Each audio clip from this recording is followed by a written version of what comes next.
Well,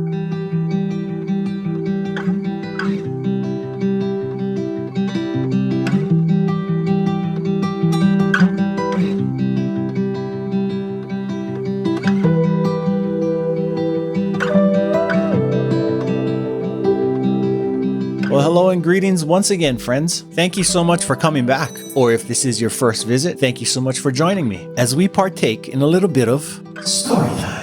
And honestly, I can't think of anything else better to do whilst traveling through the black. So without further ado, let the reading begin. First up, offered my help and was told it wasn't worth it. Cue petty revenge. I work as a psych nurse in long-term care home for seniors. LTC. I love my job and most of the people I work with.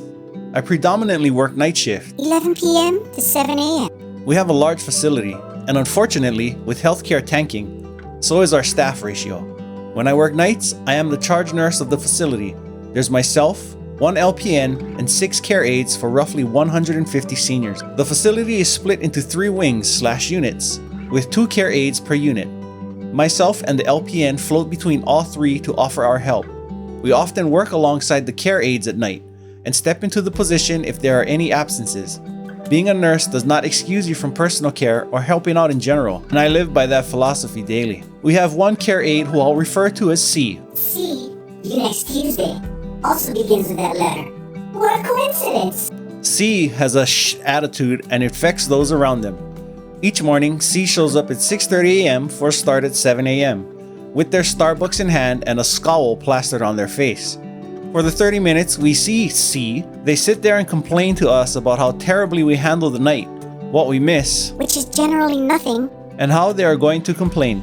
Meanwhile, we are ran off our feet until the end of our shift, while C sits there and sips their coffee. No, they're not obligated to work yet, but do anything else with your time, C. One particular morning, as I was giving report to the next nurse, C rudely interrupts us to let us know they are down 1 care aide on their specified unit. We unfortunately had no bids on the open shift, meaning no one was coming in. Before we can answer, they walk away in a huff. I looked at the other nurse and said, why don't I stay an extra 2 hours after my night shift and work care aide duties to help out? I walk out to the group morning meeting and let them know the plan. Before I can even return to the nurse to finish report, C comes up behind me and says, you're only going to stay 2 hours? That's not even worth it. You might as well go home. Stunned, I said nothing and returned to the nurse. I explained what happened to the nurse and had finally had enough of C's shit attitude. I grabbed my things and walked back to the group of care aides and said, I guess I'll head out. C told me it wasn't even worth my time since I was only staying 2 hours and told me to go home. The room was dead silent and all eyes on C, whose face couldn't have been redder. Another care aide who works at a different unit than C spoke up and said, OP, we are short 1 care aide today too and would really appreciate it if you stayed. So I happily obliged. I never planned on leaving. I just wanted to prove a point. I gave C my best eating grin while their unit stayed short and I helped out elsewhere. C still comes in early with their Starbucks and unhappy attitude. But they don't converse with us anymore, and we no longer hear how terrible we are as a group on nights. I overheard from a care aide that the day C did that, they made them the sole bedpan. Basically a toilet bowl that can be positioned under a patient who is bedridden to urinate/defecate into. Cleaner. What a good story, OP. Can't imagine having to deal with a C every day, especially out here in the deep dark void. You never know. Might have to choke a bitch. And how about a few comments? Difficult Current 7. Reading this gives me so much anxiety. I'm just a carer, but I'm well impressed you as a nurse pitch in to help with personal care. But holy crap, 150 people? That's 2 carers for 50 residents. I'd ask if that's even legal, but it probably is. I thought it was bad when I am. Must be where I am. I thought it was bad where I am. 2 carers a floor and 2 nurses who might maybe honor us with their presence if they get bored. Care can be so toxic. It can make people so stressed and unhappy, especially with such shitty staffing levels. It's scary how our old people should be treasured and looked after, but the places I've worked at recently treat them more like cattle. It's more like a factory. It's especially bad when I find myself treating them as such. Oh, I've got to get 46 and 48 fed. Can you toilet 43? Awful. And I bet C took some ish that day. Anyone who would refuse help when short-staffed isn't going to be any colleague's friend, lol. Wicked Draden replies to Difficult Current, stop that. You are not just a carer. You do one of the hardest jobs on the planet. My dad is in a care facility. I'm in New Zealand. And he has some of the kindest, sweetest, and hardworking carers. They truly are fantastic. No matter when I go to visit him, the carers always seem to have a smile. I've thanked them numerous times for their loving care, but in case you haven't heard it recently, thank you so much for all you do. It's a hard and sometimes thankless job, but you are appreciated, and you don't get paid anywhere near enough. Well said, Wicked Dradden.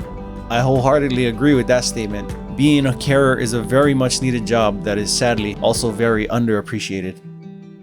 And up next, story number 2. Move my effing truck? Not with that attitude. Other posts on here about parking pettiness reminded me of a story that happened to me several years ago. I have a weekly meeting for a community service group I volunteer with. After that meeting, several of us go out to our neighborhood bar and grill chain restaurant to have some food and drinks and talk about whatever. This place can sometimes be crowded, especially when a big sports game or tournament is going on, as there are many television screens that play those events. On one of these occasions, during the annual March Madness college basketball tournament, I arrived to find the parking lot completely and totally full, except for one space. Unfortunately, it was open because the person who parked in the space to the left had parked over the line into the open space. I was able to squeeze my truck into the space, but just barely, and my passenger side was less than a foot away from the driver's side of the car parked immediately to my right. I figured in the next half hour or so, the place would calm down, and I'd go move my truck so it wasn't blocking this other car. But then food and drinks came out, and my group of friends and I were talking and having a good time, and I forgot about my truck. Oops! About an hour later, the place had mostly cleared out. Game had ended, and it had started to quiet down. I'm sitting with my friends at a high top table just adjacent to the bar, and overhear a man talking to the bartender about how he can't get into his car because it's blocked. Oh crap! I jump up and say, "Sorry man, that's me. The lot was full and that was the only available spot. I'll go move it and..." I was going to finish by offering to buy the guy a drink on my tab for his troubles, but he cut me off. Go move your effing truck! This complete rando I've never spoken to before says to me, "Excuse me?" As if on some mysterious cue, the Touch Tunes jukebox finishes the song it was playing and nothing else was queued up, so it goes dead silent in the place.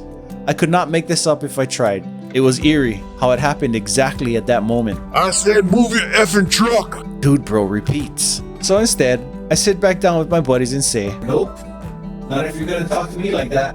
Happy to move it, but you come at me like that, I'm not gonna do anything for you." What? Now somewhat angry, but also surprised, dude says, "Crawl across from the effing passenger side for all I care. Try not acting like a jerk to folks, especially people you've never met. I'm not doing ish for people I've never met who act like that to me right off the bat." What the F do you want me to? I'm blocked in. He says, "Try asking nicely. Or like I said, you can climb across your effing passenger side for all I care." I replied. I turn back to my friends and a few moments pass. Then the guy responds with, Will you please go move your truck? I jump up and with the most aggressively cheerful demeanor say, "Absolutely. More than happy to move it for you. Sorry it was blocking you. The lot was pretty full and someone parked across the line on the other side of me." Then I went and moved the truck. He followed me out and kept talking. Probably at me, but mostly to himself, saying, Don't know what you wanted me to do. I can't get into my car with your truck blocking me.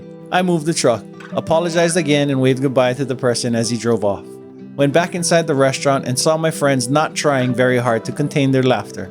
The manager holding the cordless phone looked relieved, and the bartender and some of the patrons laughing and supposedly clapping. My friends told me that part. I didn't see it. The manager, it turns out, had dialed 911 and was standing at the door waiting to press the last one in case a fight broke out. So he was happy to not have to call the police for a bar fight. TLDR, the story of the time I blocked in a guy's car and made him ask me nicely to unblock him. Well, OP, thanks for the story. Too bad that guy screwed himself out of a free drink. You know, in my opinion, a little courtesy can go a long way. I can't say that I wouldn't be a little irritated if I didn't find some other starship docked up right against mine, but I also wouldn't be an a-hole about it either. Let's see what the community has to say. From Bakatari, thanks for a refreshing story. Good manners never go out of style. Nice to see the other guy got the message instead of amping up the stupid. Zoreb 1, being polite costs nothing, but can have a decent payout. Bakatari comes back. That reminds me of a quote from Jim Butcher in the Dresden Files. I remember very little of my father, but one thing I do remember is him telling me always to be polite. It costs you nothing but breath, and you can buy as much as your life. Words to live by. From Original Peach. I have a similar plan for moving day. I move in 4 weeks and my neighbor has been awful. The husband leaves for work at 7:10 a.m. My truck is showing up at 7. They need to use my driveway area. Townhouse. To switch their cars around for work. I plan on not allowing them to.